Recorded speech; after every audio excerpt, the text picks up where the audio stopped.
সাধুসঙ্গ সর্বশাস্ত্রে কয়, সাধুসঙ্গ বিনা ইষ্টে ভক্তি নাহি হয়।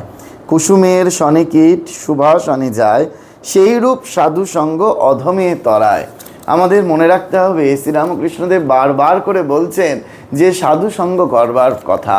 সাধু কি করেন না, সাধু আমাদেরকে নিত্য অনিত্য বিচার জাগ্রত করে দেয়। সেই জন্য বলছে সাধুসঙ্গ কীরকম না, ওই মাতালের নেশা কাটার মতো। চাল ধোয়া জল, যেমন চাল ধোয়া জল খেলে মাতালের নেশা কেটে যায়, ঠিক সেরকম যে যদি আমরা সাধুসঙ্গ করি তাহলে আমরা এই যে সংসার রূপ মদমত্ত হয়ে রয়েছি নেশায়, সেই নেশা কেটে গিয়ে আমাদের দৃষ্টি পরিষ্কার হয়ে আমরা ভগবানের দিকে অগ্রসর হব। সেই জন্য বারবার করে শ্রীরামকৃষ্ণদেব বলছেন সাধুসঙ্গ করবার কথা। যদি আমরা বেশি করে সাধুসঙ্গ করতে পারি, সাধুই আমাকে ঈশ্বরের কাছে পৌঁছে দেবেন।